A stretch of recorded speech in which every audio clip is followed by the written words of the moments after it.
De volta com mais um episódio de ADVcast. Eu aqui, Cleto Carneiro. Quero dizer que esse episódio é um oferecimento de ADV Coworkings. Coworkings para a advocacia. O seu melhor escritório de advocacia está aqui com a gente.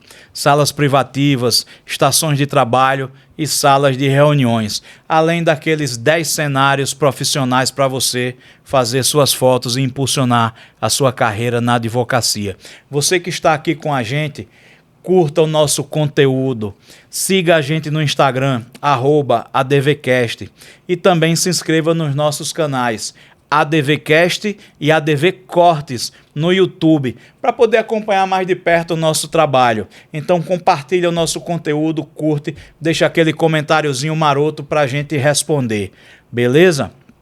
Hoje eu estou especialmente aqui recebendo a primeira juíza de direito mulher que vem aqui no ADVcast, a juíza Soraya Maranhão, que está atuando agora na vara de violência doméstica e violência contra a mulher. Eu não sei se o nome da vara está certo, quem vai poder corrigir se eu estiver errado é ela.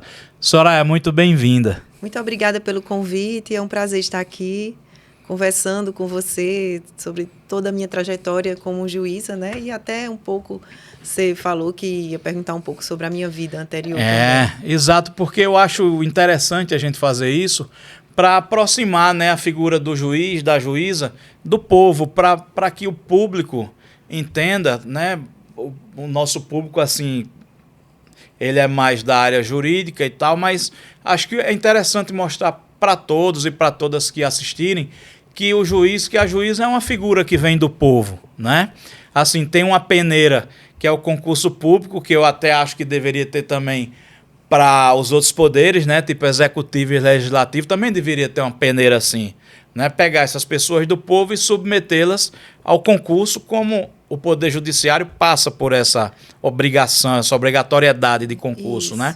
Então é interessante trazer aqui, falar um pouco da história de vida, para que todo mundo veja que você, como juiz, é uma pessoa comum, como todos nós que estamos aqui, né? Isso é super interessante para a gente aproximar a magistratura do povo, né? Acho isso interessante. Eu também acho, né? Para desmistificar um pouco a figura do juiz, né? Todo poderoso. Porque o juiz nada mais é do que um estudante de direito que terminou o curso, estudou para concurso, que teve sua prática jurídica de 3 anos, né? Que hoje em dia é requisito, estudou e passou. E hoje, assim, posso dizer que qualquer um que estudar pode conseguir estar aqui nesse cargo que eu ocupo hoje. E essa mensagem é super interessante, porque vocês vão ver que o acesso é democrático, né? Nós temos aqui juízes que têm uma história de vida mais sacrificada, como o Dr. Sandro Augusto, que passou por aqui. Você tem o episódio dele completo aí no nosso canal ADVcast no YouTube, que era filho de uma empregada doméstica, né? Então, a magistratura, ela é feita pelo povo, né? De todas as camadas sociais, de todas as raças, Isso. De todos os gêneros, né? Eu acho que o acesso, depois da Constituição de 88, ele ficou democrático. Antigamente você dizia, não, fulano vai ser um bom juiz, chama ele, põe ele aqui para ser juiz.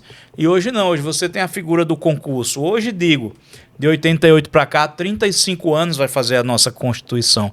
Então, é um processo de mudança gradativo que a gente veio passando, e hoje a gente tem uma pluralidade, né? Por exemplo, nós temos pessoas do interior na magistratura.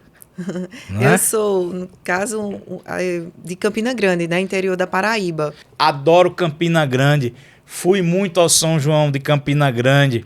É maravilhoso. Quem nunca foi, vá. É maravilhoso mesmo. Apesar que eu sou roqueira, né?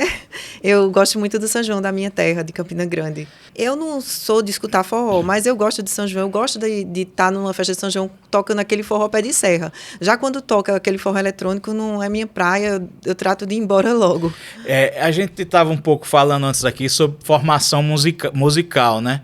Você falou que gosta de rock, que é roqueira e tal.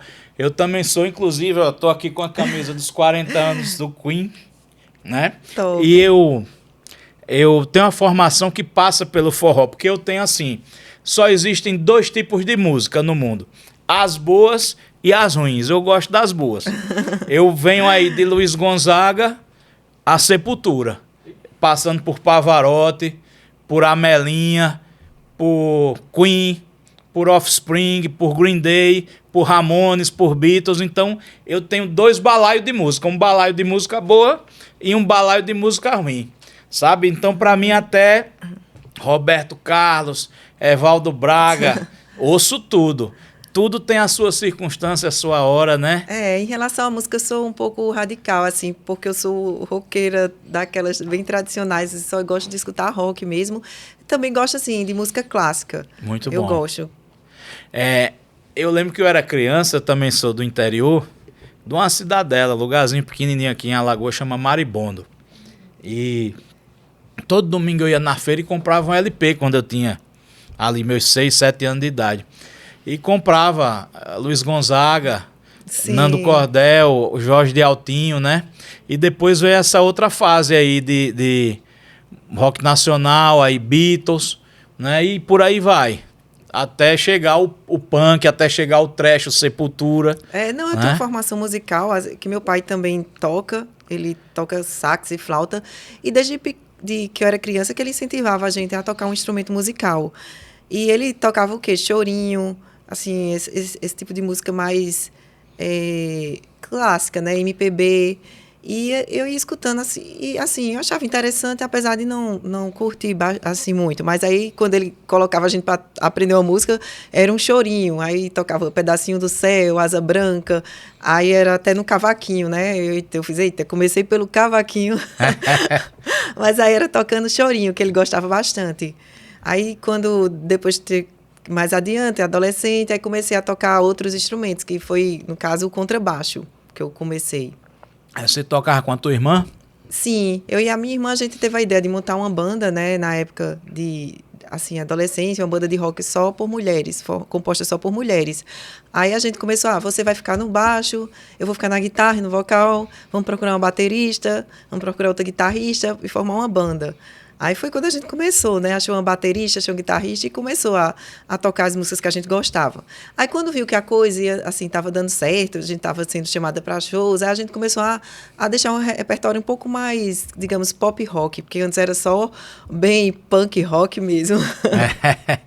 E hardcore, tocava hardcore? Não muito não. A gente sempre, assim, optou por tocar bandas que tinham vocais femininos. Ah, tá. Tipo Alanis Morissette, The Cranberries, tocava, então não estou lembrando, Avril Lavigne, assim, a gente fazia, assim, pegava Rita Lee, Kid de Abelha. Tu conheceu uma banda chamada Sonic Youth? Não. Que a baixista era mulher? Não, essa não. Tem outra também chamada Smashing Pumpkins. Essa sim. É? Atualmente eu gosto de uma banda chamada Maneskin, que a baixista é mulher. Aí se identifica muito contigo. Gostava de Hole, que é da ex-esposa do Kurt Cobain, que tinha a banda Nirvana, né? Aí a gente gostava e tocava bastante. Como é que é o nome dela? Courtney Love. Courtney Love. Isso. Muito bom, Soraya. É bom receber gente que gosta de música boa. Obrigada. E é bom ser entrevistada por gente que gosta de música boa. Isso é bom, né? E aí você vivia lá em Campina Grande, nessa vibe aí de tocar, de estudar. Aí tava na faculdade de Direito, aí comecei, assim, foi quando a banda começou no seu auge, eu tava na faculdade. Tu já tava na faculdade. Quando a banda, assim, começou o auge da banda, né, posso dizer que tava sendo chamada para abrir shows importantes, assim, de bandas como Charlie Brown Jr., a gente chegou a abrir o show dele quando ainda o Chorão era vivo, a gente abriu o show de Detonautas, Marina Lima, Jorge Vecilo, Kid de Abelha. Porra! Galera! A banda se chamava As Senhoritas. Pô, muito bom mesmo, cara. Hoje somos As Senhoras. Continua as eternas senhoritas, né? Porque acho que isso não acaba. Engraçado que a gente se reuniu agora em abril e fez um ensaio. Depois de 20 anos, assim, a gente se reuniu e fez ensaio, né? A gente até pensa em, de repente, tocar em algum festival de música. Impressionante. Isso é bom. Se a gente puder apoiar de alguma forma, a gente apoia as senhoritas. Sei lá, joia. vamos ver se a gente puder dar um apoio para divulgar, para... Um festival de música, a gente pensa assim, né? É. Porque antes, quando a gente, nos anos 2002, né, no auge da banda, não tínhamos redes sociais como se tem hoje, né, que dá para divulgar a banda. A gente mandava material por escrito para as gravadoras. A gente foi chamada para tocar um festival de rock em São Paulo. A gente viajou, na época só tinha eu, já maior de idade, as outras eram ainda menores, aí os pais tiveram que autorizar, né, a viagem. Meu pai sempre ia para todos os shows, ficava lá com a gente, sim. Sempre ele ia, que ele gostava muito de música, né? E para ele era um orgulho ter as filhas tocando. Cara, que legal. Você chegou a tocar com Chico Science, não? Não, não. Não, né? Não. Eu ainda assisti um show do Chico Science aqui na Universidade Federal. Foi bom demais, viu? A música, né, assim, ela acho que ela recarrega a gente, né? Isso. Engraçado que nessa época, antigamente, em Campina Grande, na época do São João, tinha um espaço chamado Cercado, que era onde ficavam tocando algumas bandas de rock, que era um espaço que chamava underground, né? O alternativo, né? Alternativo. Lá no Parque do Povo mesmo. Aí algumas pessoas, algumas bandas tocavam lá nesse espaço. E eu sempre gostava de ficar por lá, né? Escutando rock ao invés de forró. Mas de vez em quando também ia lá dançar um forrozinho. Prestigiar a turma até do porque forró. meu esposo adora forró. Aí ia lá, né? Também dançar um pouquinho com ele. Ah, que maravilha, Soraya. Me diz uma coisa. E como é que foi a tua escolha, assim, para fazer direito? Como é que tu escolheu esse curso? Na verdade, a minha irmã, né? Que eu tenho uma irmã mais velha, que ela seguiu o primeiro curso de Direito, e eu, na dúvida entre Medicina e Direito, eu acabei optando por Direito, né? Então, assim, digamos que eu achei interessante, né? A minha irmã está cursando, achei que quando ela trazia algumas questões do curso, e fiquei interessada também de cursar Direito. E depois, essa minha irmã se tornou juíza, ela é juíza em Campina Grande. Ah, que legal, em casa. É juiz em casa. Não é isso? Em casa. Muito bom. E aí, assim, você fez o curso, quando concluiu, você chegou a advogar ou sempre pensou em seguir uma carreira pública? Não, eu sempre pensei desde que eu pensei, não, se eu não for uma rockstar, eu vou ser juíza.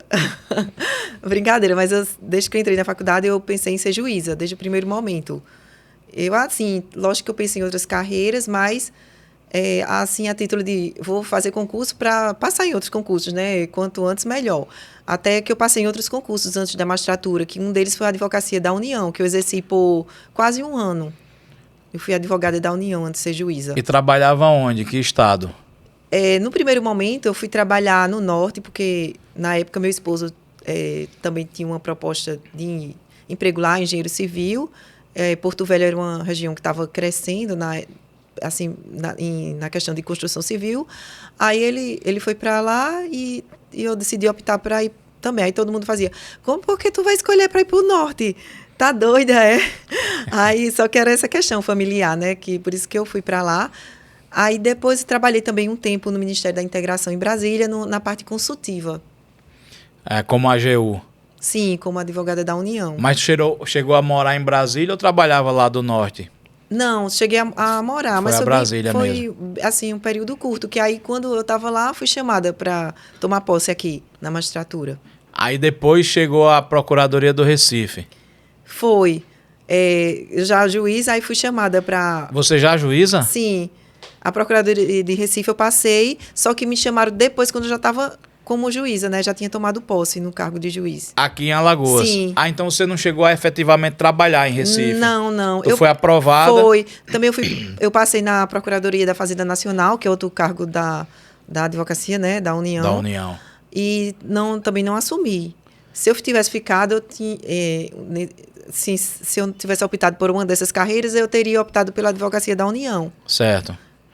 Porque assim, tu se identificou mais. Aí todo mundo dizia, você vai se arrepender, trocar a advocacia da União, que trabalha bem menos, para ser juíza e ganhar quase a mesma coisa. As pessoas sempre ficavam, assim, dando esse tipo de opinião. Eu tinha medo de me arrepender, não vou mentir, né? Mas até hoje, em nenhum momento, eu me arrependo da escolha que eu fiz. E essa questão da escolha é interessante. Inclusive, o Sandro, teu colega, o Sandro Augusto, falou aqui, nunca tenho receio de mudar de carreira. Né? Que ele era químico. Sim. E viu os colegas sendo demitidos da empresa dessa Braskem.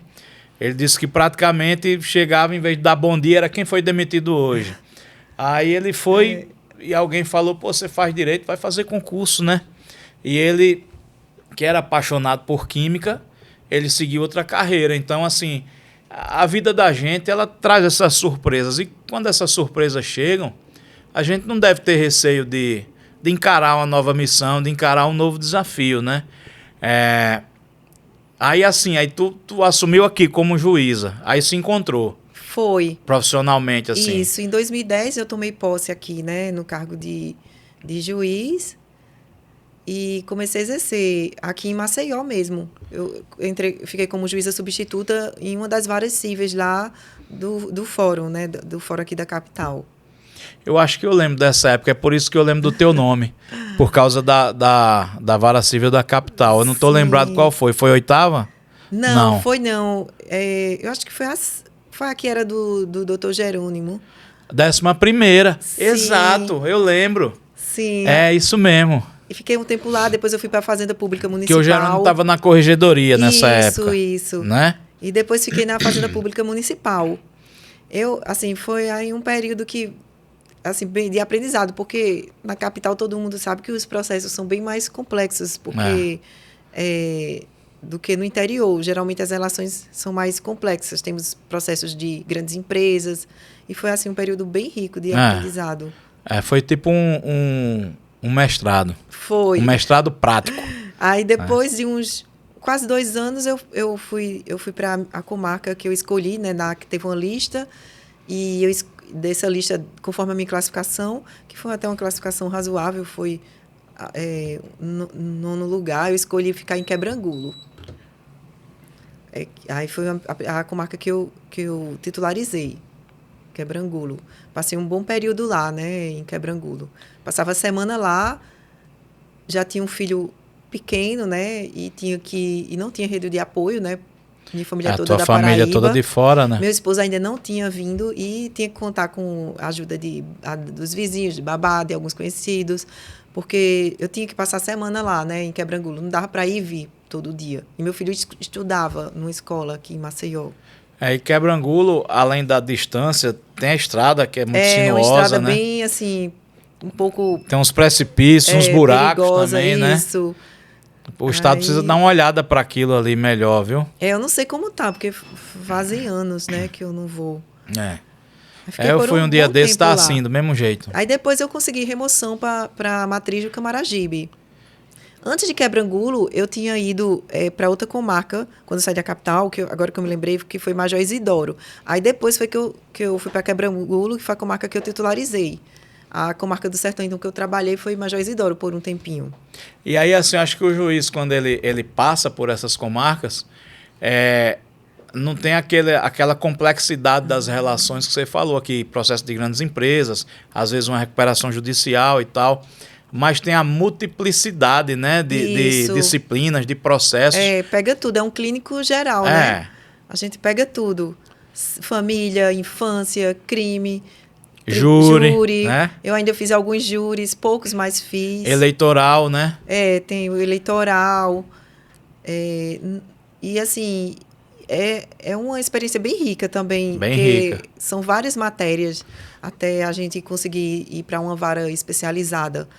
Depois eu fui para a Matriz Camaragibe também. Fiquei um período lá até conseguir ser promovida para a segunda entrância. Eu até tinha 2 opções, né?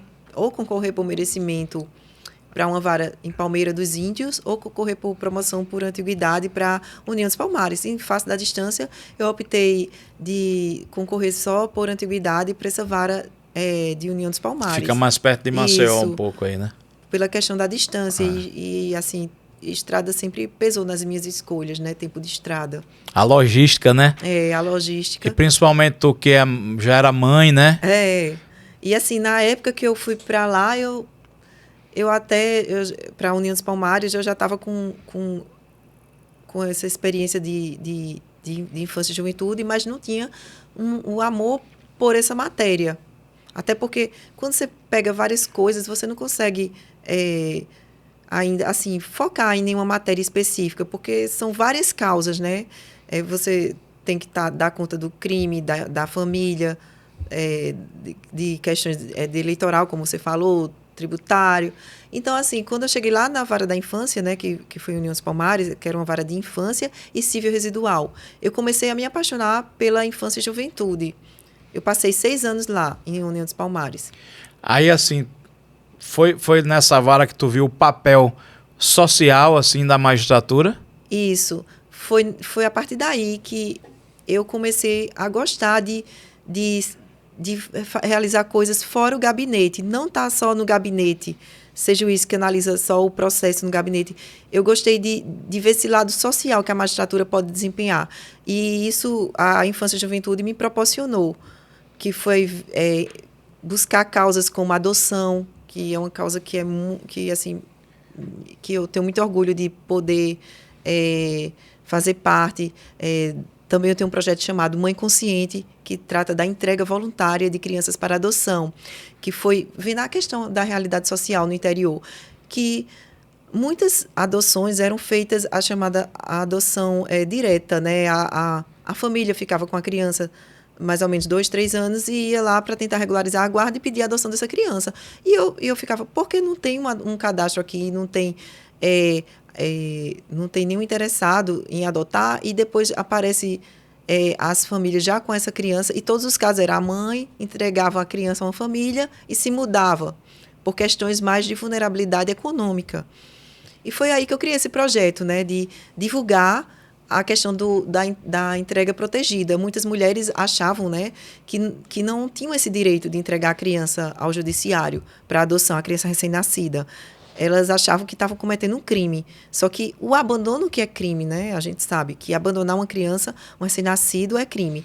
Então, eu passei a divulgar esse direito em maternidades, fazendo reunião com a equipe, conselho tutelar, porque essas pessoas são as pessoas que têm o primeiro contato com a mulher quando ela quer entregar uma criança. E elas precisam orientar a mulher do que é o correto, o procedimento correto a fazer, que é procurar o juiz da infância e juventude da sua cidade e manifestar esse interesse, porque a partir daí ela vai ter todo o direito, né, de assistência psicológica, assistência jurídica.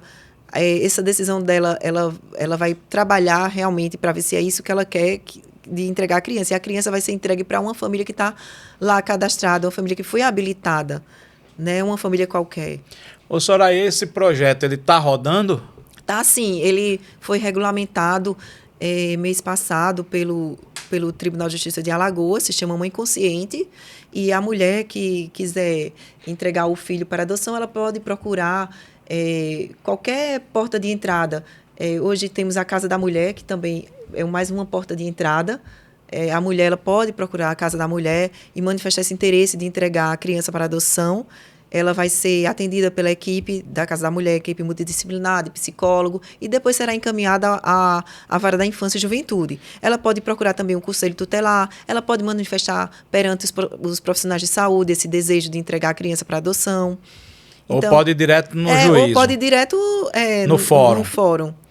Pô, super importante esse projeto. Ele já chegou no CNJ? Sim, sim. Existe o direito da entrega protegida, ele foi regulamentado pelo CNJ também.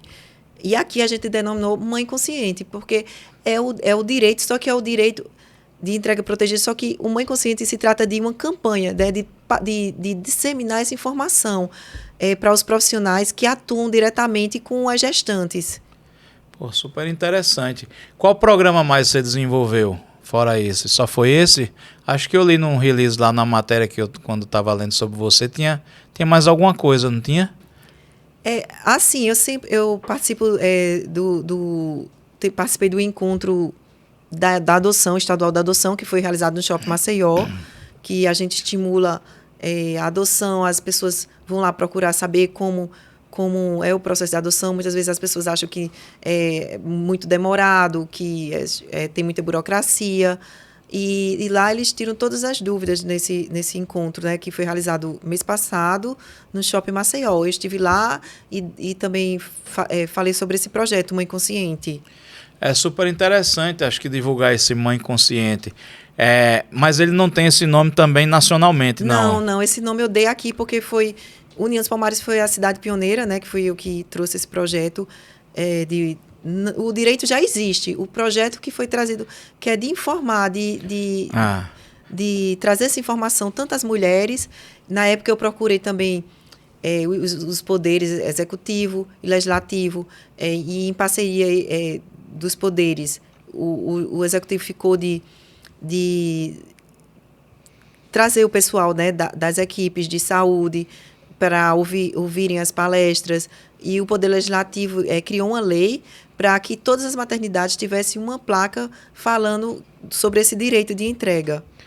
Interessante, acho que isso aí deveria alcançar também a rede nacional com esse nome, Mãe Consciente, com esses mesmos dispositivos aí de fixar nos hospitais, de mostrar que não é um processo tão burocrático como era antigamente, né? Isso. Antigamente a adoção, eu que advogo aqui, ouvia histórias antigas, né?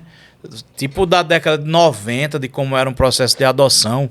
Era praticamente construir uma ponte Rio-Niterói, né? Hoje é mais simples. O que demora são as preferências, porque a maioria das pessoas preferem adotar crianças de 0 a 3 anos. E realmente, para essa faixa etária, a fila é bem grande. Mas quando passa para crianças acima de 6 anos, é muito mais fácil conseguir a adoção logo. Certo. Você acha que existe também um filtro racial na adoção, nessa preferência?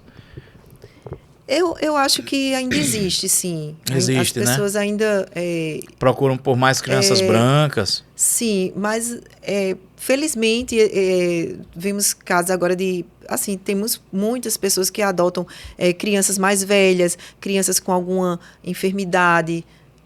Ainda assim, temos casos de pessoas que optam por adotar crianças com alguma doença congênita. Existe muito amor no mundo, né? Existe. Adotar é amor, né? E como você também falou, eu faço parte do Comitê Gestor da Primeira Infância do Tribunal de Justiça, e a gente está tentando montar um plano de ação do judiciário na primeira infância. E juntamente com os outros órgãos,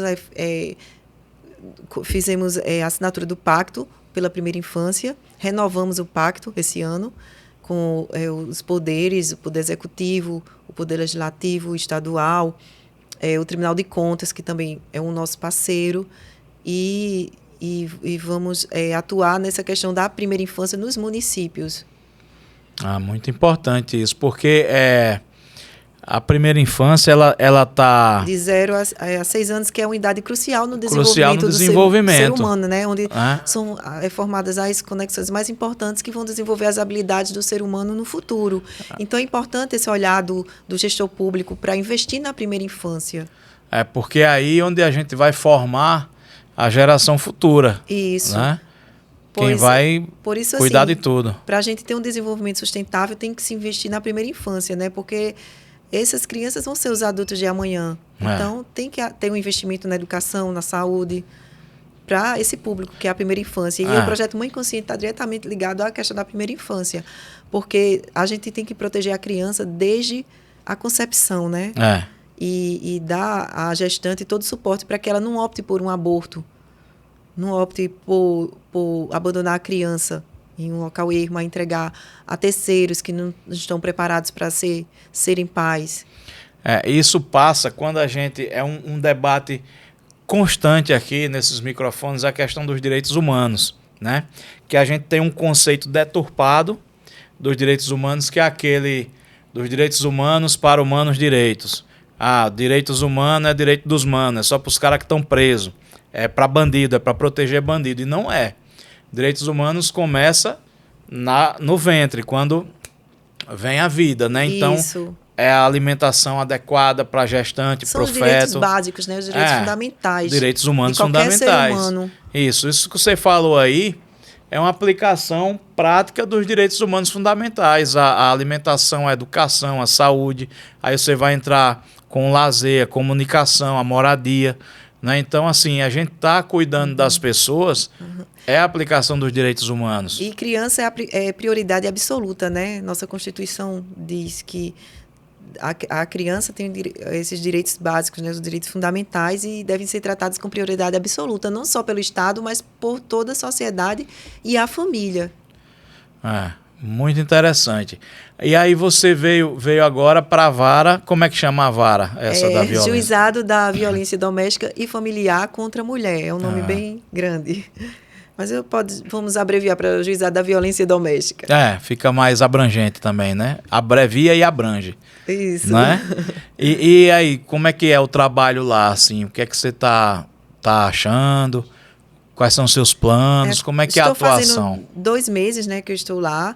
Eu era juíza civil, né? Passei 7 anos como juíza civil e agora tô tendo essa competência criminal também, né? Temos a parte de medida protetiva, uma competência híbrida, e temos a parte dos feitos criminais.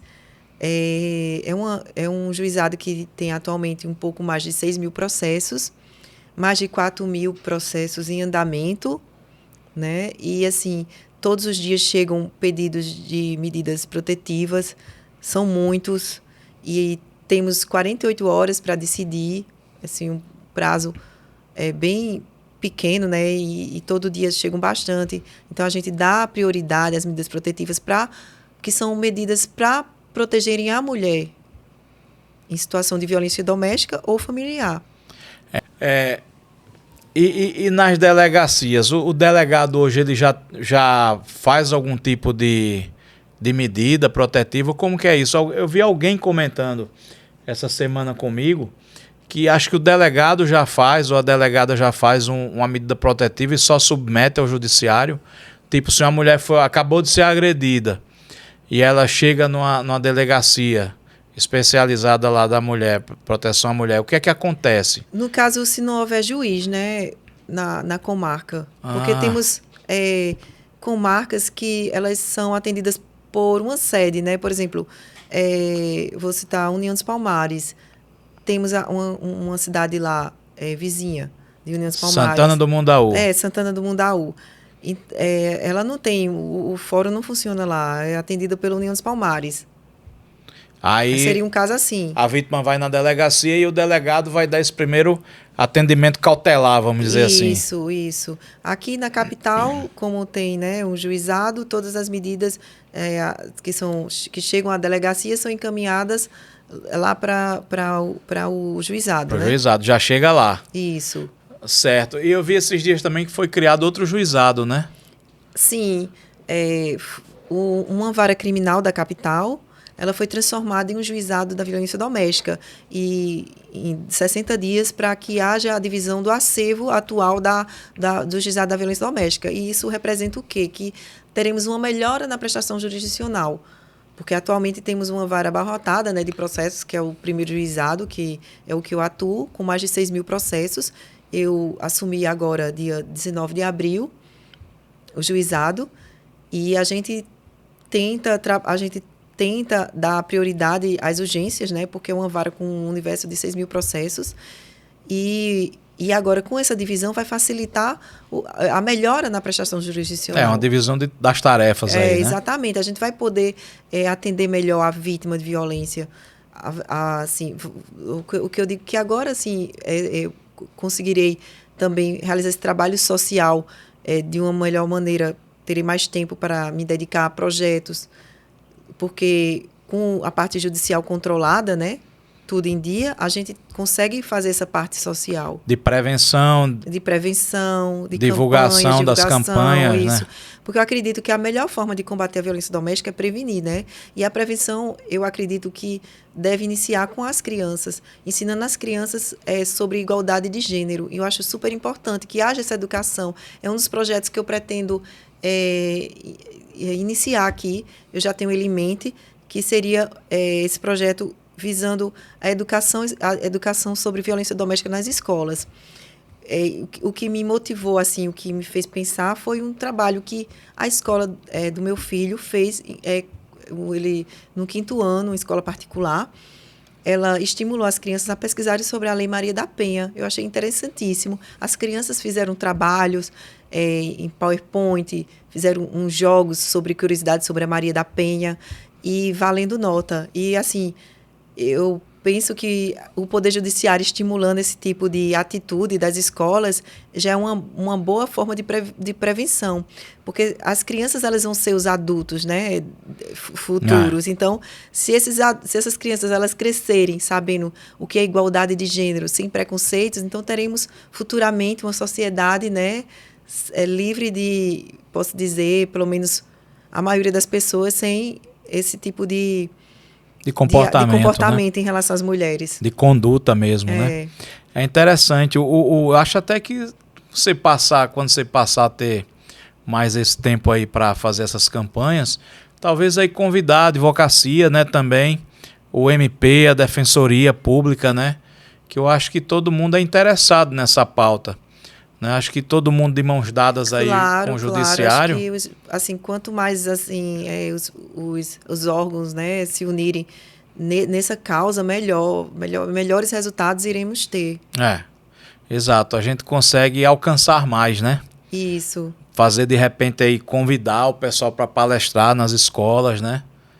Isso é super interessante. Ô, doutora, me diz uma coisa. E vamos dizer uma coisa assim, tipo, um cara que é preso num flagrante, num ato de violência doméstica, ele passa por audiência de custódia? Sim, ele passa, só que ele vai para a central de custódia. Aí de lá é que eles enviam o processo para a gente. Certo. E aí você vai ver se há a necessidade de manter ou não a prisão dele. Isso. Quando o colega deixa preso, a gente analisa se é o caso de só impor medidas cautelares ou se mantém a prisão. Se é necessária a prisão mesmo. Aplicando ali aquele dispositivo normal do Código de Processo Penal, do 319. Se o homem oferece risco se solto à mulher, lógico que a gente vai deixar preso, né? Mas se consegue manter a segurança da mulher só com as medidas cautelares, então a gente aplica as medidas cautelares. Para você, assim, qual a importância dessas medidas cautelares? Elas têm funcionado bem? As medidas protetivas, elas são, posso dizer, elas representam não só um papel, mas traz à vítima uma sensação de conforto, de segurança. E elas têm funcionado bem. As mulheres, elas se sentem mais protegidas e, de fato, são. Porque algumas medidas, elas são feitas com monitoramento eletrônico. Temos também a Patrulha Maria da Penha, que tem atuado nessa questão. E as medidas protetivas, eu costumo dizer também que elas são como se fosse o coração da Lei Maria da Penha, porque elas fazem parte da prevenção da violência doméstica. E prevenir até condutas graves como o próprio feminicídio, né? Exato. Se a mulher ela foi vítima de ameaça, ela tem direito a pedir a medida protetiva. Que eu acho que é importantíssimo você, mulher, que é ameaçada, procure no primeiro momento. A gente não sabe qual é o perfil do agressor. Às vezes o agressor, ele tem um perfil de chegar a medidas mais extremas, a condutas mais extremas. Como você vê o caso da própria Maria da Penha, que chegou a perder movimentos e tudo, né? Pois é, temos casos que a mulher com um longo casamento de mais de 20 anos, o marido tentou matar. Não é uma coisa que acontece de uma hora para outra, é um ciclo de violência. E muitas mulheres não conseguem sair desse ciclo por questões de dependência financeira, emocional. E ela não consegue dar um baixo naquela situação e ela acredita que, apesar de ela sentir medo, ela acredita que não vai acontecer, né? Que o marido não vai tentar matar. Mas, assim, é o que a gente observa muito, né? A mulher, ela deixa de denunciar nesse primeiro momento, na ameaça, na lesão corporal, e depois acaba sendo até vítima de um feminicídio. Porque a gente tem que observar até a questão cultural, como você falou, das mulheres, às vezes não denunciar para não ser apontada, né? Isso. Denunciou o marido e agora está sozinha, ou o que é que vai acontecer, né? Acho que é super importante procurar uma rede de apoio. Acontece da vítima ser desacreditada também. Acho que a mulher está fazendo isso para se vingar do marido. Assim, as pessoas às vezes desacreditam na vítima. Eu sei, tipo, inverte meio que o papel, transforma o agressor em vítima e a vítima em agressora, né? Como se fosse isso. Taxa de doida, dá um carimbo na mulher, né? Pois é, então por isso que surge essa questão da proteção à mulher, né? Para que ela tenha todos os direitos garantidos e consiga ter a coragem suficiente de denunciar o agressor. E aí quando você pega algum crime assim, tipo, que descamba para um homicídio, aí você faz o quê? Você manda para uma vara do júri? No caso do homicídio consumado, é o tribunal do júri. Se for tentada, a gente vai até a fase de pronúncia e manda depois para o tribunal do júri. É interessante isso, porque você vai instruir o processo até a pronúncia. Mas quem pronuncia é você. Isso. Aí já manda para o juízo só presidir a sessão do júri. Exatamente. A gente escuta a vítima, né, da tentativa de feminicídio. Produz todo tipo de prova lá. Perícias, tudo. Sim. O que for preciso no processo, sim, a vara é competente para mandar fazer. Prioridade, porque se trata geralmente de réus presos, né, esse tipo de crime. Então, o processo ele anda bem rápido. Ah, interessante. O pessoal mandou umas perguntas. Tivemos até um crime que aconteceu em abril e a gente já fez essa semana, foi semana passada, uma audiência de instrução, que não conseguiu chegar até o fim porque faltou uma das testemunhas. Aí vai... Então, você assim percebe que a resposta da justiça foi uma resposta célere, né? Porque um crime que aconteceu em abril, você já está realizando a audiência de instrução no mês de junho. Em menos de 60 dias. Então, é algo recorde mesmo, né? E porque... assim, e acho que tem que ser assim. A gente tem que dar a resposta para mostrar que a violência está sendo combatida, né? Que os processos estão sendo julgados, né? Exatamente. É interessante. O pessoal mandou pergunta aí no... você botou aqui, nem falou, tio. Nem vi meu telefone. Eu estava prestando atenção aqui na conversa com a Soraya. Cadê as perguntas? Soraya, teve um pessoal que mandou pergunta aqui, ó. Eu quero mandar um salve especial. A minha sobrinhazinha Mariá pediu um salve. Mariá, um salve para você. Titio te ama, tá? E mandar um salve também para os outros sobrinhos. Para Marina, para o Davi, para o meu sobrinho Felipe, para as minhas outras sobrinhas Yasmin e Emily. E mandar um salve para os meus meninos também, para o Cadu e para o Kaique. O Kaique está aqui com a gente, aqui de perto na gravação. Amo todos vocês, beleza? Vocês são o nosso futuro. Eu fui visitar minha irmã hoje, estava aniversariando, aí uma sobrinhazinha pediu, tio, eu assisto o seu vídeo, quando você estiver gravando, fala pra mim. Deixa eu ver aqui, ó, tem umas pessoas que mandaram pergunta. Eu vou começar aqui lendo a pergunta do Luiz Eduardo Filizola Durso. O Durso é filho do Durso, que foi presidente da OAB São Paulo, né? Eu acho até que ele foi também da OAB Federal. Eu vou consultar se ele foi federal, mas de São Paulo ele foi. Aí o Luiz Eduardo, que é filho dele, perguntou aqui, ó. Doutor, gostaria de saber da juíza quais as dicas e sugestões para os interessados em seguir essa jornada da magistratura. Então, ele está perguntando dicas de estudo, de... assim, qual a dica e sugestão para quem está interessado em seguir nessa jornada aí, para ingresso na magistratura, certamente, né? As dicas que eu posso dar é estudar, né? Ele tem que ter foco, montar uma rotina de estudos, focar em concursos da magistratura. Eu costumava realizar bastante assim, questões, treinar mesmo, questões objetivas e também escrever, né? Porque a gente chega na parte discursiva, a gente tem que saber se expressar da melhor forma possível, de forma objetiva, para que o examinador ele já veja de cara que a gente está sabendo o que dizer daquele assunto, né? Então, tem que treinar sentença, tem que treinar sentença criminal, sentença civil, e estudar eu gostava de estudar sempre por lei, pela jurisprudência, porque sempre foi bastante cobrado, né, questão de jurisprudência.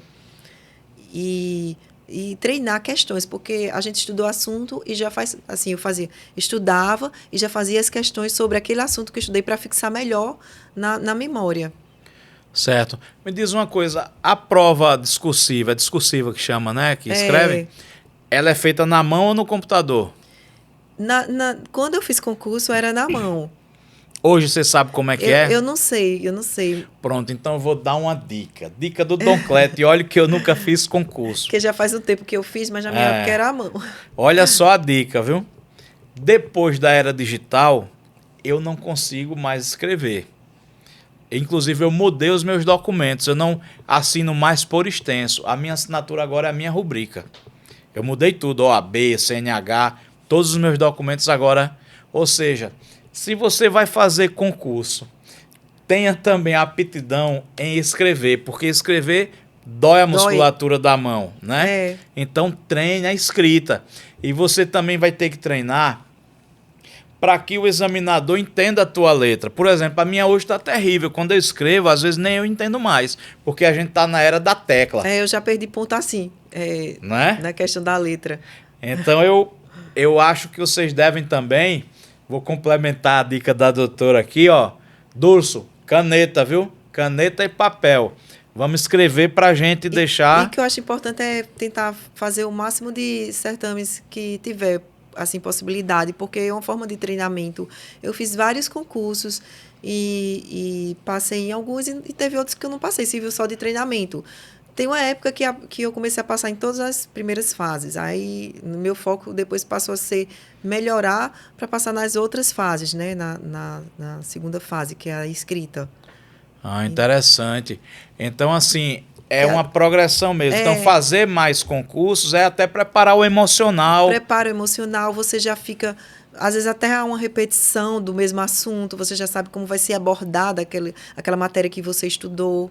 Eu acho que a gestão de tempo, de prova também, quando você vai fazendo mais concursos, você vai aprendendo a gerir melhor o tempo de prova, né?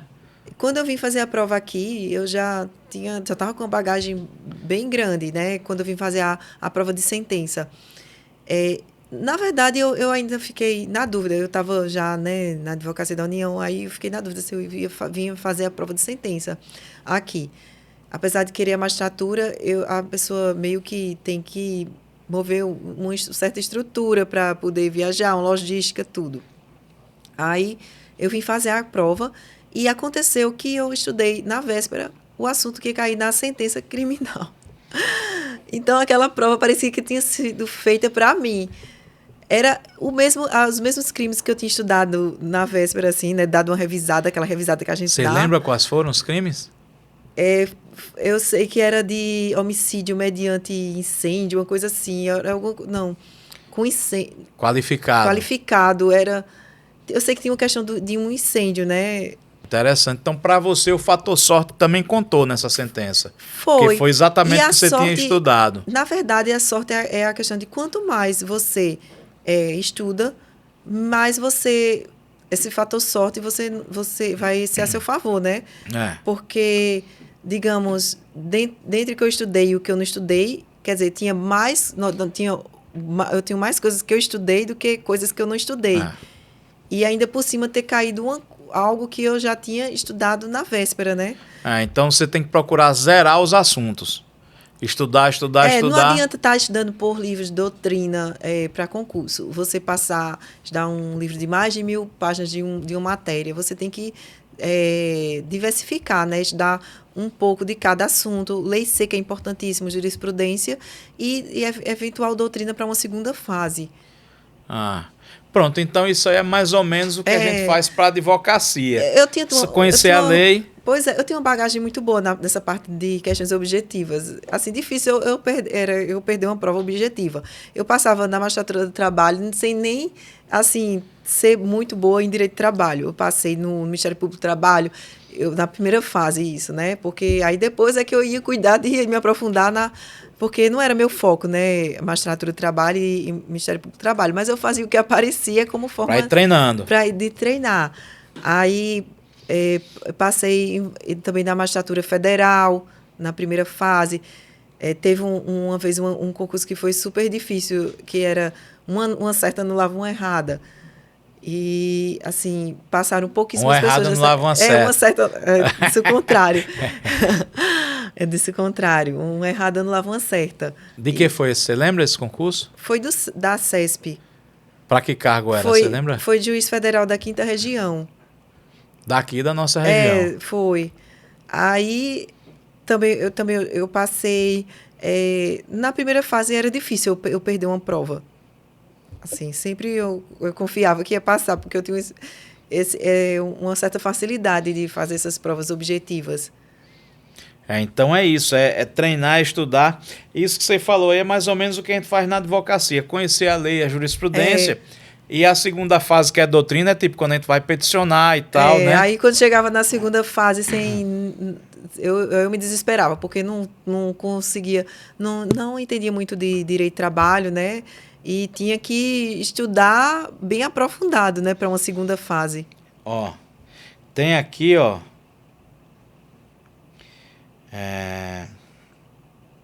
o Anderson, que é de Juazeiro, da Bahia. E eu adoro o pessoal de Juazeiro, da Bahia, porque é um pessoal muito bairrista, né? Eu adoro isso, porque os caras sempre falam, sou eu fulano de Juazeiro, Bahia. Ele nunca deixa a localização dele de fora. Tem gente que fala com a gente às vezes e não diz de onde é. E o pessoal de Juazeiro, da Bahia, eu quero deixar um abraço no coração de vocês por causa disso. Os caras sempre falam, eu sou de Juazeiro, Bahia. Então ele pergunta aqui. Pergunta de Anderson Ribeiro. O que fazer se, após pedir as medidas protetivas e formalizar a representação, a vítima e o agressor se reconciliarem? Uma situação que é bem comum, assim, no juizado, que eu tenho observado, é que após um período, né, vigorando as medidas protetivas, antes de vencer aquele prazo, a mulher entra com pedido de revogação das medidas.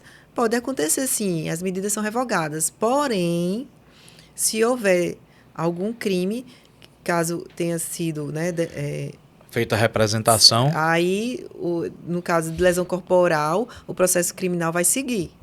Porque é de ação pública. Incondicionada. Incondicionada. Então, assim, uma coisa não é a medida protetiva, outra coisa é o processo criminal. Ô, Soraya, eu acho que nesse ponto, se eu não estiver muito enganado, houve uma mudança. Antes parece que não era incondicionada, era condicionada à representação da vítima, a ação, né? No caso do crime de ameaça, ainda é. Tá, e de lesão? Não, lesão sempre é pública, incondicionada. Incondicionada. Então, Anderson, a resposta da sua pergunta aí. Se houver reconciliação, mas se já tiver ocorrido a representação, as medidas protetivas elas vão cair, elas serão revogadas. Porém, o agressor vai responder sim pela agressão, mesmo tendo reconciliado com a vítima. Não é isso? É isso aí. Vamos mais aqui, ó. Tem a Bruna Sena, advogada. Pergunta para a juíza. Sabemos que a dependência econômica ainda é um fator que leva as mulheres a continuarem com seus parceiros, mesmo sofrendo violência. Porém, gostaria que falasse um pouco sobre a dependência emocional, onde mulheres que às vezes ganham até mais que seus companheiros e, mesmo sofrendo violência doméstica, continuam com o agressor. Queria que falasse sobre o peso do julgamento nesses casos, já que as pessoas acham que ficam porque gostam, ou seja, que a mulher fica com o agressor porque gosta dele, envolvendo essa questão da violência emocional. As pessoas ainda acham assim, ela voltou porque gosta de apanhar. Quem não já ouviu, né? Alguém falando isso. Mas não é bem assim. A mulher, a gente pode dizer que existe o chamado ciclo da violência, né? Em que o primeiro homem parece um príncipe, trata bem a mulher, é aquele melhor marido, namorado do mundo. E depois começa a acontecer episódios de violência. Assim, ele começa a falar mais grosso com a mulher, depois ele pede desculpa, aí vira de novo aquele bom marido, bom namorado. Aí depois começam novos episódios, só que as agressões começam a ficar mais sérias, né? E depois ele volta de novo a pedir desculpa. E fica só naquele ciclo, né? E a mulher, ela não consegue. Ela está tão dependente emocionalmente desse homem que ela não consegue sair desse ciclo.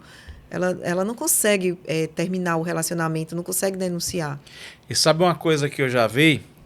Ô Bruna, presta atenção, você que é advogada.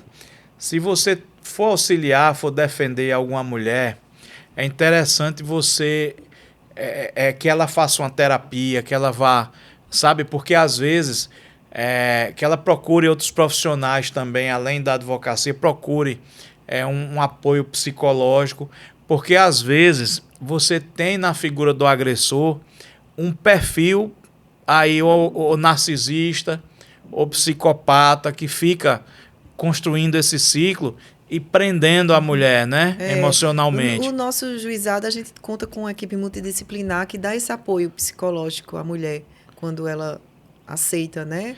É importantíssimo isso daí. Porque assim, um profissional da advocacia, a gente não tem essa capacidade, né? A nossa capacidade é de aconselhar. Né? Então, sempre aconselhe que a mulher que você está acolhendo aí no seu escritório, que você está advogando para ela, que ela procure se cercar dessa equipe multidisciplinar, que ela procure ter um tratamento também para que ela consiga se libertar desse tipo de perfil de agressor, né? Principalmente quando é um ciclo, Bruna, como você falou, um ciclo emocional aí. Aí né? é até importante que hoje em dia, para a gente extinguir as medidas protetivas, a mulher, o STJ tem decisão já recente dizendo que a mulher ela tem que ser ouvida antes da extinção das medidas protetivas. E assim, não pode ser revogada automática. Sem a mulher ser ouvida. Até porque hoje em dia temos essa recente alteração legislativa que diz que enquanto durar esse risco, né, integridade física ou psíquica da mulher. Certo, porque é interessante ouvir, até para ver se ela não está agindo sob coação, né? Exatamente. E você, como juíza, tem essa habilidade de perceber ali na narrativa dela se ela está sofrendo algum tipo de coação para poder desistir das medidas, né? Exatamente. A mulher, a gente tem que saber o que está acontecendo, né? Para que ela não seja novamente mais uma vítima ou de uma lesão, né? Uma lesão grave, né? Ou até mesmo de feminicídio. Do feminicídio. Que a gente vê que é um assunto que está muito aí em voga porque está acontecendo, né? E o importante é a gente... O Brasil é um dos países que tem a maior taxa, né? Maior taxa de feminicídio. É importante a gente dar apoio, gente, a essas campanhas, a gente orientar a gente que é da advocacia.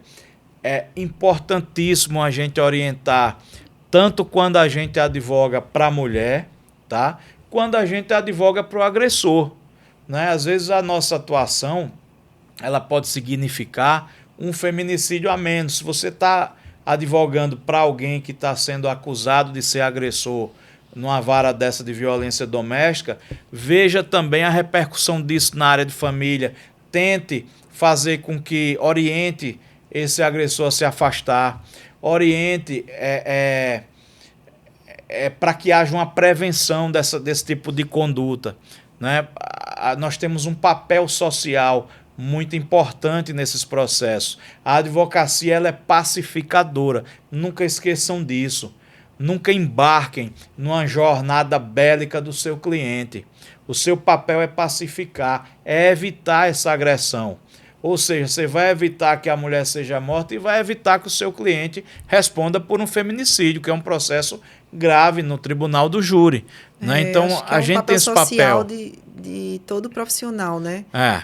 Que lida com esse tipo de caso. A gente tem que ter sensibilidade. É essencial para você exercer a advocacia, principalmente nessa área, que você tenha sensibilidade de repente enxergar que esse relacionamento não vai mais dar certo, aconselhar o seu cliente a partir para um divórcio ou para uma dissolução de união estável, aconselhar o distanciamento, o cumprimento das medidas que a juíza ou que o juiz decretarem. Então, seja firme, seja sereno e oriente o seu cliente da melhor forma. O seu cliente ou a sua cliente, se você advogar para a mulher que foi agredida, tenta enxergar esse horizonte, porque o advogado, a advogada, tem que ter, gente, é feito a espada justiceira dos Thundercats, tem que ter a visão além do alcance. Esse é um dos dons da advocacia, que a gente tem que ter, enxergar além e sempre além. Por isso que nós temos um papel uma função essencial, né? A justiça. Eu acho que a gente tem que exercer também a nossa parte dessa forma, sabe? Orientando. Agora tem uma pergunta aqui, doutora Soraya. Pergunta polêmica. Guilherme Valério. Ele perguntou o seguinte: por que o judiciário só defende as mulheres e esquece de analisar a situação dos homens que são acusados injustamente e passam por tamanho aperto frente ao judiciário? Né? Ou seja, porque o judiciário só defende as mulheres e esquece de analisar a questão dos homens que são acusados injustamente por tamanho aperto frente ao judiciário. Então, né, quando se fala em juizado da violência doméstica e familiar contra a mulher, nós estamos a proteger a mulher no sentido de que ela não seja vítima de nenhum crime de gênero nas relações tanto familiares como domésticas.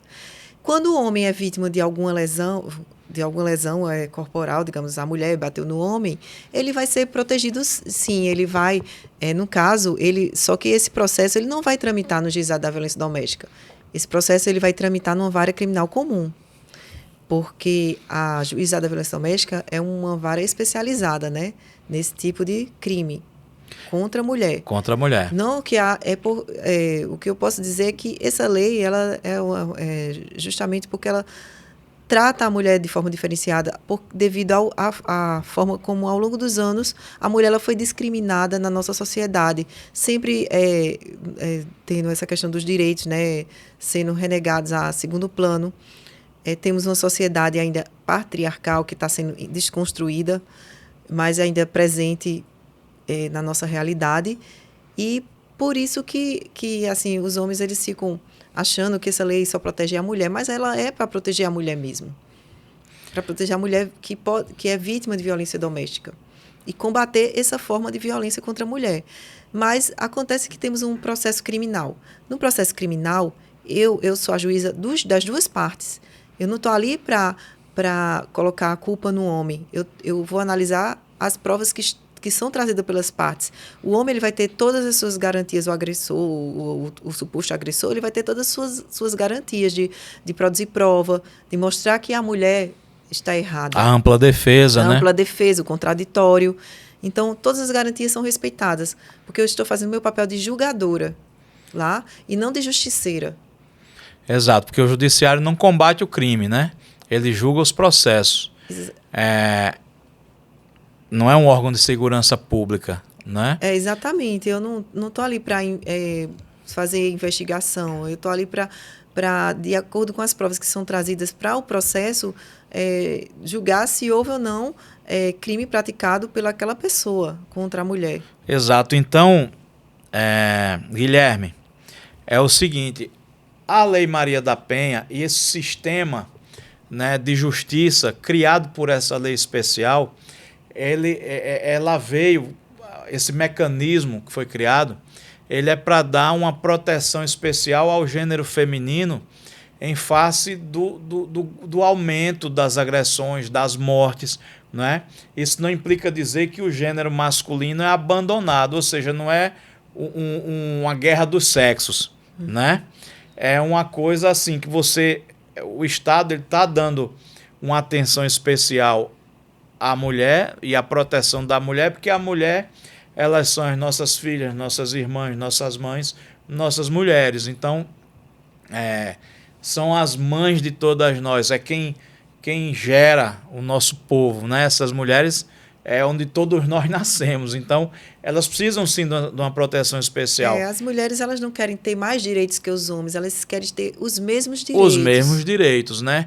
Então, assim, se o acusado ele sofre o aperto na justiça, vamos dizer, mas é um aperto observado, né? Assim, você vai observar, um aperto garantido. Quando você fala aperto, eu entendo, ou seja, numa vara de violência doméstica, a mulher é o foco da proteção, mas não é o foco da proteção da vara. A vara está ali só para ser uma vara especializada naquele tipo de processo.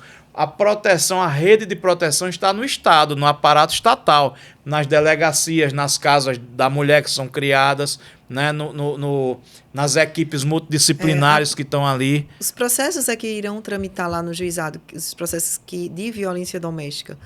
Então, assim, aí essa questão é que o agressor, o suposto agressor, ele vai ter o mesmo direito que qualquer outro acusado vai ter num processo criminal comum. Num processo criminal comum. Então, todos os seus direitos e garantias fundamentais do processo, ampla defesa, o devido processo legal, o contraditório, você vai estar ali para exercer os direitos humanos, né? Você não vai ser condenado a uma pena degradante, né? Então, enfim, existe sim a proteção também do acusado, né? O acusado ele já é protegido pela Constituição, pelas normas, inclusive internacionais de direitos humanos, pelo Código de Processo Penal, né? Então, assim, os direitos do agressor, que está ali, suposto agressor, vamos falar de réu naquela ação, eles estão sendo todos observados. Então, não existe esse aperto tão voraz, existe o aperto comum que qualquer um que submete a um processo, porque mesmo que você seja inocente, que o sujeito seja inocente, responder a um processo já é um aperto, né? Já é uma condenação, muitas vezes, moral. Você passa, fulano está respondendo a um processo, vixe, já está condenado. No meio do povo, na mídia, muitas vezes, você vê a grande mídia, né? Quando o caso é de repercussão.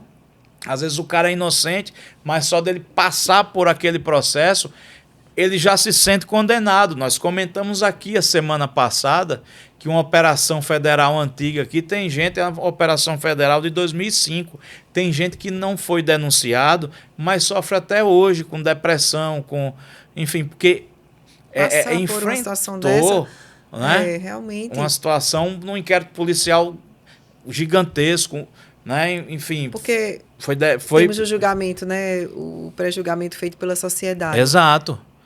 A divulgação, muitas vezes, da imagem, do nome. Então, assim, responder o processo já é ruim, né? Só que, né, vigora o princípio da presunção da inocência, né? Da presunção da inocência. Considerado culpado após a sentença transitar em julgado. Exato. Nós que temos uma cultura no Brasil de expor os nossos acusados, né? Mas, então, o que o juizado faz para proteger a mulher como eu já falei anteriormente, no caso, é deferir essas medidas protetivas, né? Que, no caso, quando a mulher está sofrendo algum risco. Para fazer uma prevenção. Para prevenir. Para que não se agrave. São medidas de afastamento do lar, do agressor, manter uma distância mínima. Em alguns casos, necessário monitoramento eletrônico. Quando há, no caso, necessidade, a mulher, digamos, foi vítima de uma lesão corporal, né? Então, assim, a gente tem que garantir, para que esse sujeitão não precise ficar preso, garantir que ele está sendo monitorado. Inclusive, as medidas protetivas servem, Guilherme, para que o cara não leve um aperto maior, vai ficar preso, né? Só vai ficar preso aquele que chega a um caso muito extremo, que descumpre as medidas, né? Ou seja, bateu na mulher, já foi afastado, já tem um monitoramento eletrônico, ou um distanciamento, ou sai de um afastamento do lar ali, quando é uma coisa que tem uma coabitação, mas o cara descumpre. O que é que acontece? Prisão, né? Por isso que é importante cumprir. Quem tiver medida cautelar dessa protetiva, deferida por um juízo especializado desse de violência doméstica, procure cumprir, procure administrar o seu processo, contrate um advogado, uma advogada. Se você for hipossuficiente, não puder pagar na forma da lei, procure a Defensoria Pública, mas o conselho aqui que eu dou é cumpra as medidas. Não descumpra, porque se descumprir, inclusive... Pode ir preso. Pode ir preso, vai preso e vai conviver, porque o sistema penal, a nossa lei é maravilhosa, mas o nosso Estado, quando eu falo Estado é algo muito maior, não aplica a lei como deve aplicar. Por exemplo, o nosso sistema prisional é terrível. O sujeito que comete uma violência contra a mulher, ainda que ela seja pontual, pois o cara só fez isso uma vez na vida. Estava bêbado, chegou, deu um tapa na mulher, foi, descumpriu a medida, está preso. Ele não tem um convívio com pessoas iguais a ele. Ele vai para o comum, então ele vai conviver com quem praticou diversos tipos de crimes. Então, se você teve a medida, meu amigo, deferida contra você, cumpra, administre o seu processo e cumpra, senão vai ter prisão. Não é isso, doutora? Está previsto na legislação, né, que o descumprimento pode causar a prisão do Isso. É a chamada prisão preventiva. Exatamente, né? Por descumprimento de medida protetiva. Isso. Ou seja, já tinha uma medida lá preventiva, que não era prisão, que foi aplicada. Aí, se o sujeito descumprir, vai para a prisão preventiva, porque isso... Pois é, se ele, digamos, se aproximou da vítima, aí já é um descumprimento. Já então, é um ele descumprimento. pode ser preso por isso. Se telefonou, você não pode comunicar com ela, telefonou, mandou um WhatsApp. Exatamente. Ela se sentiu constrangida, ela vai procurar de novo a proteção. E se descumprir, vai preso, né? E essa é a lei e a gente tem que administrar esses processos. É uma forma de dar efetividade às medidas, né? Porque se não houvesse essa ameaça de prisão, poucos iriam cumprir. Exato. Então, assim, é para proteger a vida da vítima. Doutora, quando a gente conversava um pouco ali, você me falou que lembrava de um caso que tocou, que chamou a atenção, que foi uma adoção, né, de 3 filhos para a mesma família, né? Sim. Um caso, né, bem interessante que eu peguei lá em União dos Palmares, que tinham 3 irmãos, né? Houve a destituição do poder familiar dos pais, né? Eles estavam lá já aptos à adoção e um casal de São Paulo se interessou em adotar as 3 crianças, que já tinham uma faixa etária de mais de 6 anos, e inclusive tinha até um de 10 anos. E eles adotaram os 3 irmãos, que é um caso assim, bem raro de acontecer, que serem adotadas crianças com mais idade e ainda 3 irmãos. Foi um exemplo muito grande de amor, né? Exatamente, um ato de amor, né? E de humanidade. Sabe por quê? Inclusive, ela até deu palestra esses dias nesse encontro que eu falei de adoção, falando sobre como tem sido, né, a criação das crianças, mostrando como é o pós-adoção. Interessante. E nesse caso ainda teve um gesto muito grande, além do amor, de humanidade, de não separar os irmãos. Exatamente, né? De não separar, porque a gente procura dar preferência aos casais, às pessoas que querem adotar, né? Que querem adotar os irmãos sem separar. E se separar, a gente tenta estabelecer que haja uma possibilidade de contato entre os irmãos, né? Se forem adotados por famílias separadas, que não da mesma. Para não quebrar o vínculo, né? Para não quebrar o vínculo entre irmãos, né? Super interessante.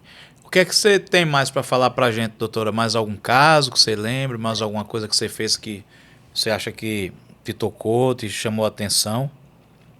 Em relação à entrega voluntária, também toca nesse assunto da adoção, o primeiro caso que eu peguei, né, de entrega, que a mulher chegou lá para entregar a criança para adoção, ela já tinha tido outros 3 filhos e tinha entregue a criança, só que não por meio, assim, não foi entrega direta, né, sem a participação do Poder Judiciário.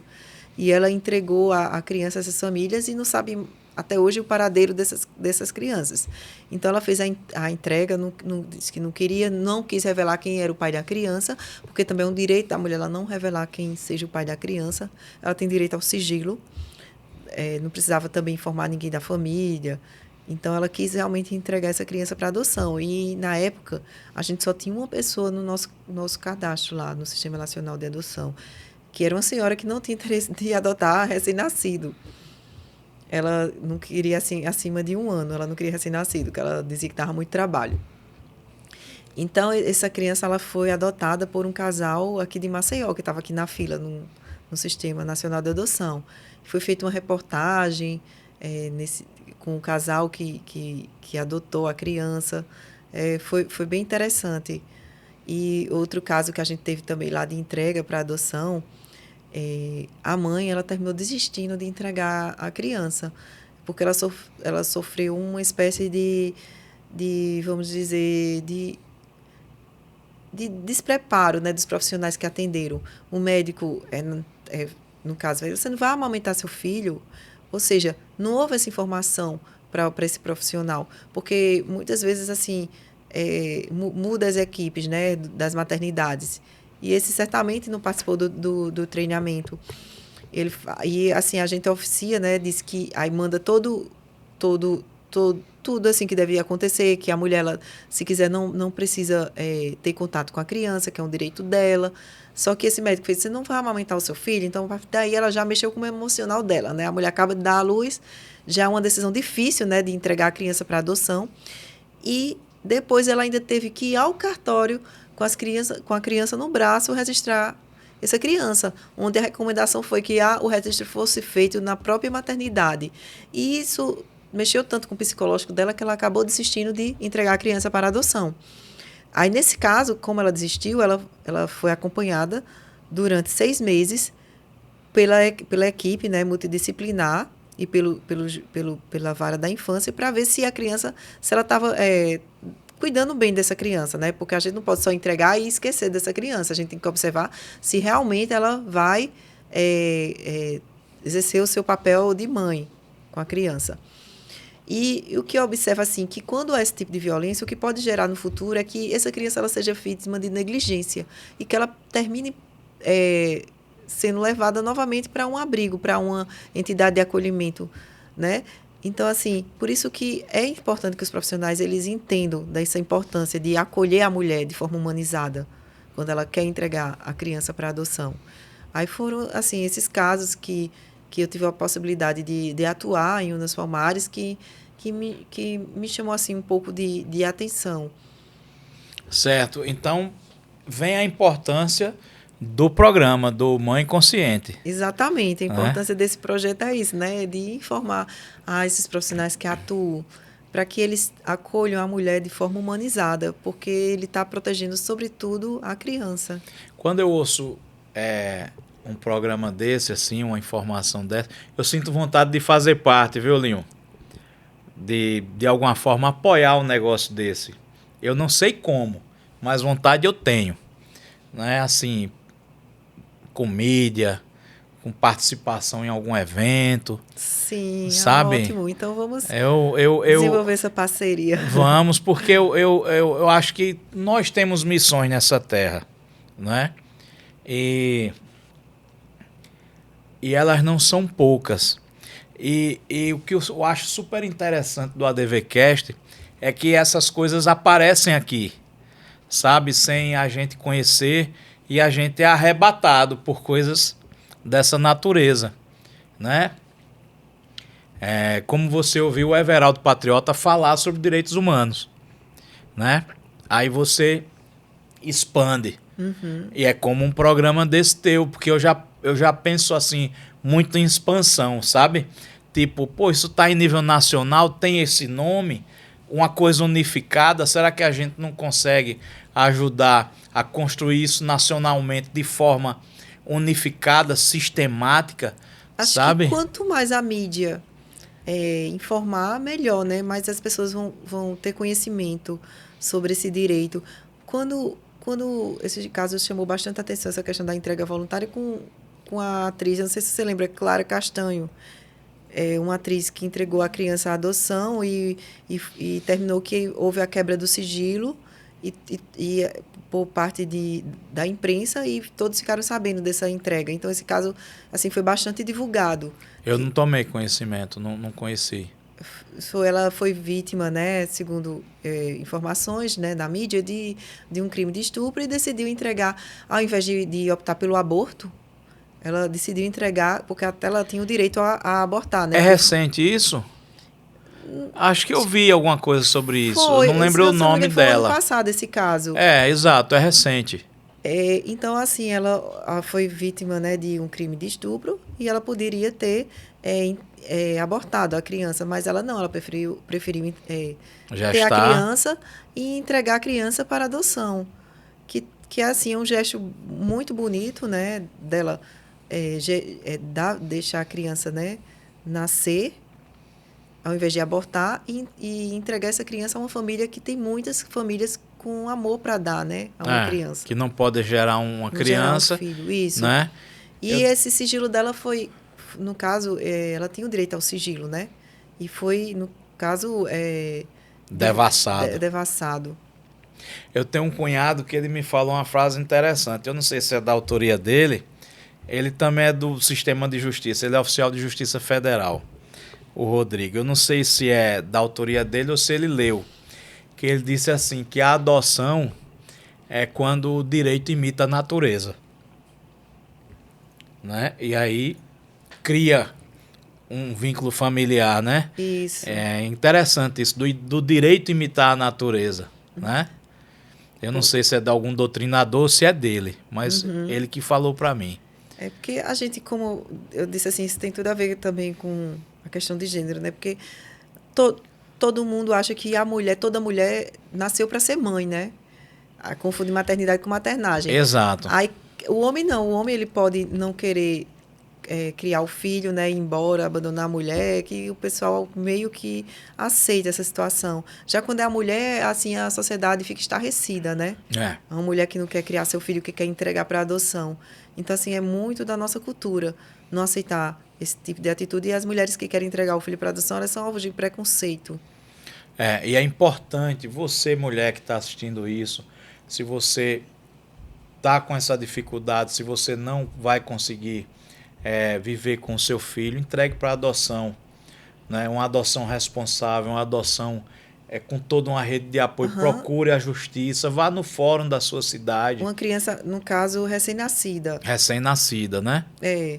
Então, esse programa só funciona para o recém-nascido. É o direito de entrega da criança recém-nascida, né? A lei fala antes ou logo após o nascimento. Pronto, então pega essa visão. Ela já gestante, ela já pode manifestar esse interesse de entregar a já criança. fazer parte do programa. Exatamente. A partir daí ela vai ter direito à assistência psicológica, jurídica, ou então ela pode manifestar um interesse na maternidade quando a criança nascer. Certo.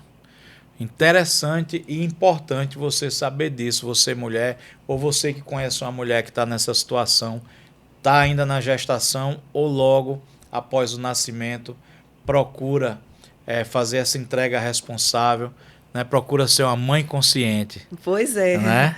E assim, eu não sei se você também está lembrado, recordado, que o ano passado a gente teve um episódio desse de que uma criança foi abandonada no lixão. Uma criança recém-nascida. Então, a gente está... Esse projeto visa sobretudo o quê? Resguardar a vida da criança recém-nascida, para que se evite casos como esse, né? De abandono de recém-nascido em lata de lixo. Nas santas casas, misericórdias, acontece. Aí sim é um crime, abandonar uma criança dessa forma. Que é abandono de incapaz. Exatamente. Está lá no Código Penal. Pois é, aí é considerado crime. Exato. Mas no caso, quando a mulher procura entregar a criança de forma protegida à vara da infância e juventude, aí sim é um direito reconhecido. É um ato legal. Ainda um ato de humanidade, de amor dessa mulher, né? Que está procurando o melhor para essa criança que ela está gerindo. Está no ventre, no seu né? ventre, isso. Muito bom. E aí, doutora, mais algum caso que você tenha para contar? Ou a gente pode partir para a música? Vamos partir para a música. Vamos partir para a música? Aí, Linho, a gente trouxe aí, ó, uns instrumentos aí para a doutora fazer um guere aqui, ó. Agora a gente precisa, acho que, fazer... como é que a gente faz? Porque no YouTube vai restringir. Eu acho que a gente precisa encerrar o episódio aqui e fazer, social, um vídeo por fora, pra gente divulgar só no Instagram. Porque se eu botar a música autoral aqui, a música de alguém, e for tocar no YouTube, o YouTube vai pincelar a gente. A gente tem que botar aqui e divulgar só no Instagram, e fazer um corte especial. E assim, a primeira oportunidade, né, que eu tive para me apresentar como juíza foi o ano passado, no show de talentos que teve no final do ano no Tribunal de Justiça. Aí a gente montou uma banda, tinha eu, juiz e outros servidores lá do Tribunal de Justiça. Aí um baterista, que teve um guitarrista, a cantora, todos os servidores do Tribunal de Justiça. E tocamos lá rock, né? Coldplay, tocamos Marina Lima. E o pessoal, assim, ficou bem encantado, né? Da banda ter se entrosado em tão pouco tempo. E ninguém sabia que eu tocava, né? Foi uma surpresa para muita gente. Até hoje, quando eu chego no Tribunal de Justiça, assim, muitas pessoas não me conheciam antes. Aí, desde então, fiquei bem conhecida. Era a senhora que estava tocando contrabaixo naquele dia. Muito legal, né? Isso é, como eu disse, aproxima a magistratura do povo.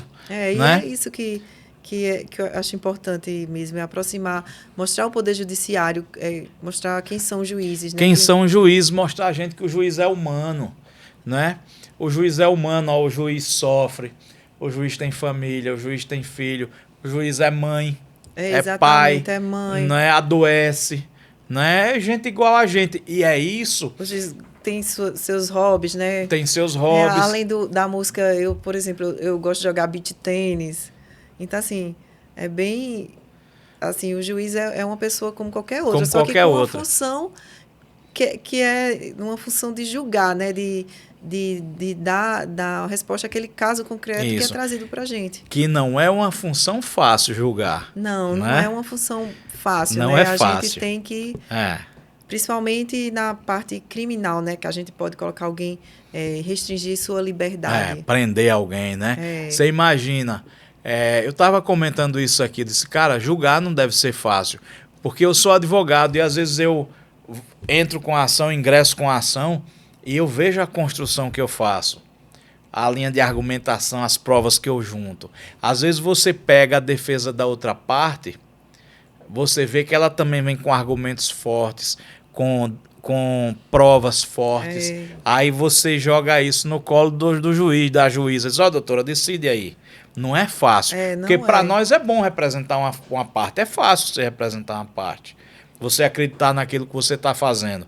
E o juiz que não pode ter um lado, que tem que chegar ali, né, e ele decidir. Como é que é isso? É muito difícil.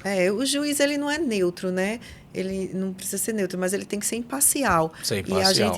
E quando chega a gente tem que ter todo o cuidado de analisar, de observar, por exemplo, na parte de criminal, onde se tem alguma contradição entre o depoimento que foi prestado na delegacia, o depoimento prestado em juízo, para a gente tentar chegar a um convencimento, né, de que realmente ter segurança de condenar aquela pessoa. Ou também de absolver, né? De absolver. E no caso, se a gente não tiver, né, certeza, na dúvida, absolve. Isso é uma função muito difícil, eu acho, julgar. Tem que ter difícil. Acho que vocação. A magistratura, acho que tem que ter pessoas vocacionadas. E o Fernando Torinho, presidente do TJ, veio aqui e ele é um exemplo de simplicidade, de humanidade. Aquele cara é fantástico. Ele veio aqui e disse o seguinte, que tem aquele brocardo que circula no mundo jurídico que diz que juiz acha que é Deus, desembargador tem certeza, né? Aí ele disse, eu sou igual a todo mundo, eu sou igual aos advogados, eu não sou dono da verdade, não. Né? Então, assim, exatamente. O juiz, a juíza, gente, desde é igual a todo mundo. Desde que eu entrei na faculdade que escuto isso. Então, assim, o juiz, a juíza, ele é igual a todo mundo. Obviamente, você vai ter aquele juiz soberbo, como você tem um advogado soberbo. Um médico, né? Em qualquer profissão. Toda profissão, professor, que é para ser uma profissão super-humana, você vai ter um ou outro aí que professor escroto, cara. Né? Eu mesmo teve um na faculdade que uma vez ele veio me dar a mão no fórum, eu bati peito com peito assim com ele, porque eu queria jogar ele lá de baixo, lá para baixo lá. Porque era terrível, qualquer cara. Qualquer profissão sempre vai ter, né? Vai. O bom é que a grande maioria ainda bem. Eu acho que a gente está aqui para servir, né? Para servir. Nós estamos prestando um serviço à nossa sociedade, que é a prestação jurisdicional. E temos que procurar sempre fazer o melhor, de buscar o bem. Eu acho. Nós fazemos parte de um todo. E você, advogado, você, advogada que está assistindo a gente, siga também nessa linha. Às vezes você vê um advogado começa a conquistar um sucesso, ganhar umas causas, ganhar uma graninha, o cara já muda o grau do horizonte do nariz. Não faça isso. Não é, doutora? Não faça isso. Se segure, vá sempre na linha do horizonte, que você vai bem. Eu acho que temos que manter, né, nossas origens, assim, nossa humildade sempre. Sempre, a nossa simplicidade, tratar todo mundo igual. Né? Da tiazinha que faz o café, o tiozinho da garagem, todo mundo, ao desembargador, a juíza. Ou seja, todo mundo vai lhe adorar se você for nessa linha. Então, pega a visão. E aí, como é que a gente faz? Vai finalizar já agora? Posso finalizar? Olha, você que chegou até aqui esse vídeo, que está no YouTube, vai lá seguir a gente no Instagram, @ADVCast, porque nós vamos fazer uma palhinha. A juíza vai tocar aqui pra gente um instrumento, ou guitarra, ou baixo, não vou revelar, você vai lá pra ver. Segue a gente que quando sair o corte, você vai assistir, beleza? Esse corte não vai pro YouTube, porque o YouTube vai cortar a gente por causa do direito autoral, que eu vou botar uma música aqui e ela vai acompanhar no instrumento, beleza? Então, curta esse vídeo aqui no YouTube, se inscreva no nosso canal, nesse que você está assistindo aqui, que é o ADVcast, e vai também no ADV Cortes, para dar uma moral lá para o nosso serviço, tá? Para o nosso trabalho. Compartilha o nosso conteúdo, deixa um comentáriozinho para a gente responder, mas siga a gente no Instagram, beleza? @ADVcast.